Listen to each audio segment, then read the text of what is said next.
Hello and welcome to the first YSFlight Headquarters podcast. I'm Hawkman Alpha and I'll be your host for this podcast as it goes forward.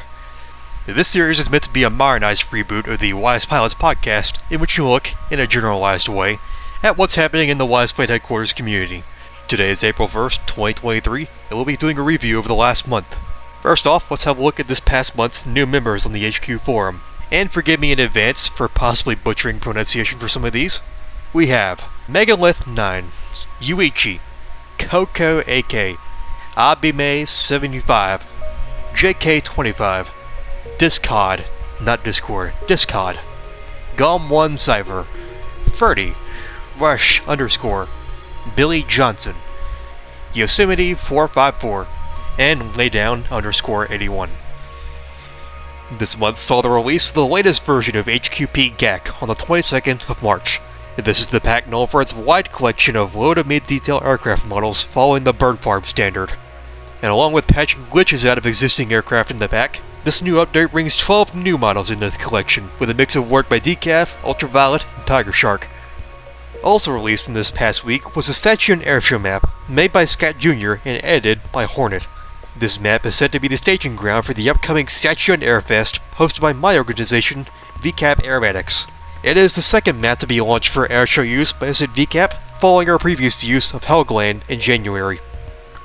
Thanks to the help of Tiger Shark and Ultraviolet, we've also been able to re-upload two different maps of Cleveland's Burke Lakefront Airport, one of which was used in the YS Cleveland Airshow many years ago in 2009. The other appears to be a beta release by YSP member Corsair. Finally, Skipper, the original host of the YSP podcast, has returned to HQ for the first time in quite a while, and has thrown his hat back into the mining ring. Not with models, however, but with two brand new third-party programs. How about that? Let's go now to the interview with Skipper, who joins us to discuss.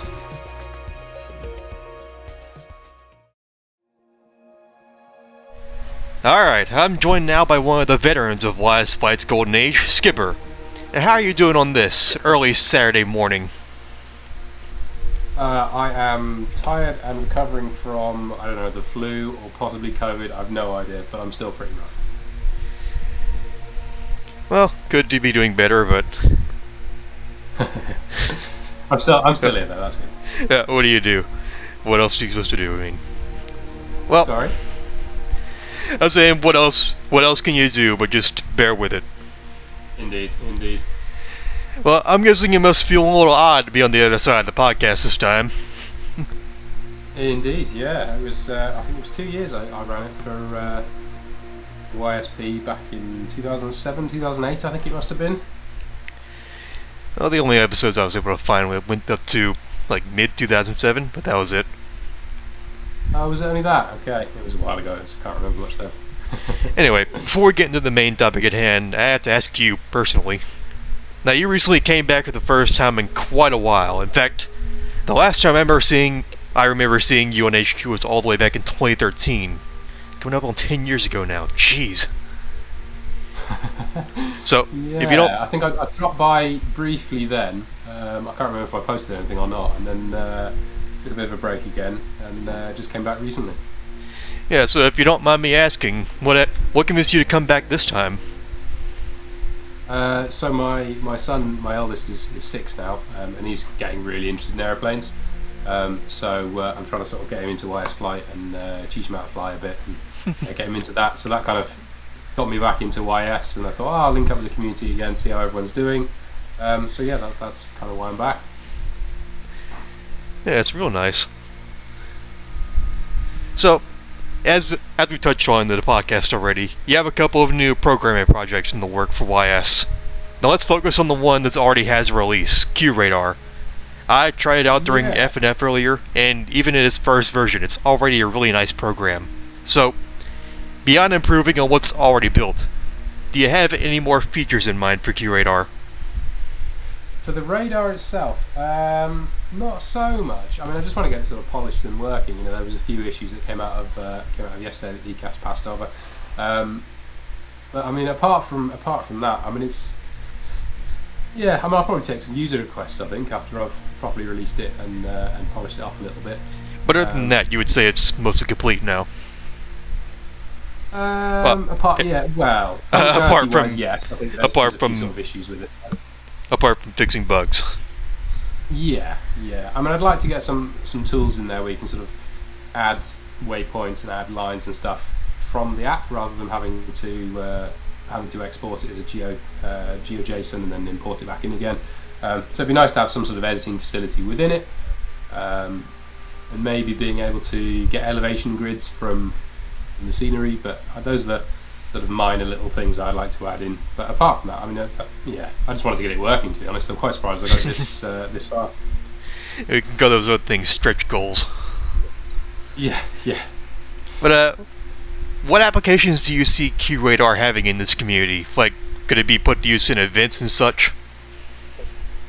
Yeah, I mean, it'd be nice to run some YSATC events again. It's been a while since I flew with ATC, so it'd be nice to have some decent operators running that and using the radar for that. That's kind of why I built it originally. Really, was kind of to see that community taking off again, because it was quite fun when it ran. But then, I mean, it's quite useful on its own, just as in a side window while you're flying on your own, because you can use it for navigation, all sorts of things. So it's quite handy for that. Yeah, the last time we had a ATC event was back in 2021. That was with Dan hosting. Anyway, after QRadar and the accompanying scenery parser, was it? Is that what it's called? They had our FLD parser. Sorry? Is it scenery parser or FLD parser? I'm getting it mixed up. Field parser, yeah, because it passes the FLD, the field scenery. That was an absolute nightmare to build that one.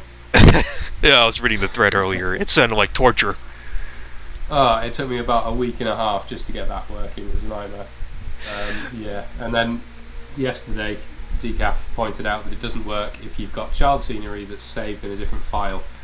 So it's like, no, back to square one. Oh no! Actually, that was a reasonably simple one to get in. So actually, I was quite impressed that actually worked. Well, after both of those things, do you have any other YS projects you might want to pursue in the future?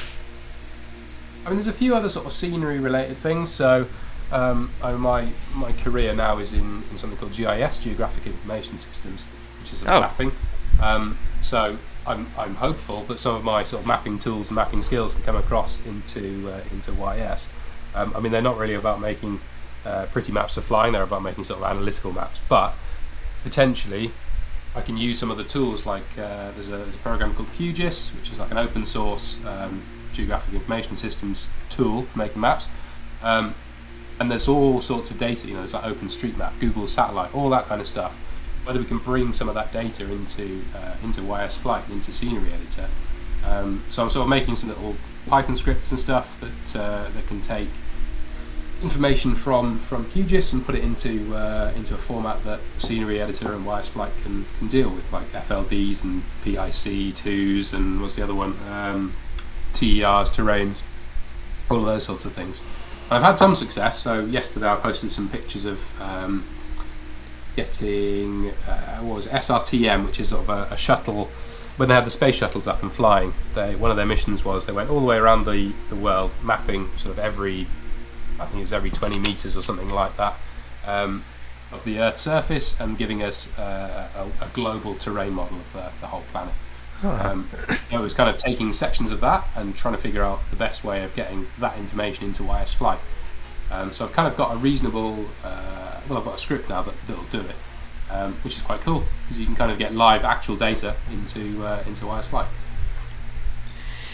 Yeah, this is all a little bit above my pay grade, but it is the kind of stuff we love to see come around here, even if it does break the game. Yeah, it crashed the Scenery Editor a few times yesterday. It was all fun.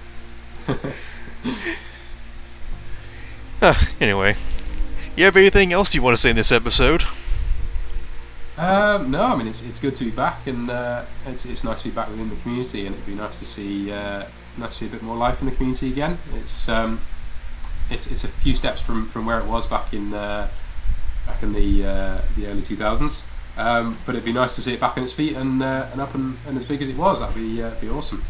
But yeah, so I'm just glad to be back, really. Alright, I'm glad to have you back too. good luck with the podcast. And thank you. And thanks for your time. Best of luck, Skipper. I look forward to seeing what you do. Yeah, I look forward to seeing that too, to be honest. All right. Well, that's all for now. Have a good one. Bye-bye. Bye-bye. And with that, we draw the first podcast to a close. I expect we'll have more updates and maybe another interview to bring in for the next episode. Until then, this is Hawk. Over and out.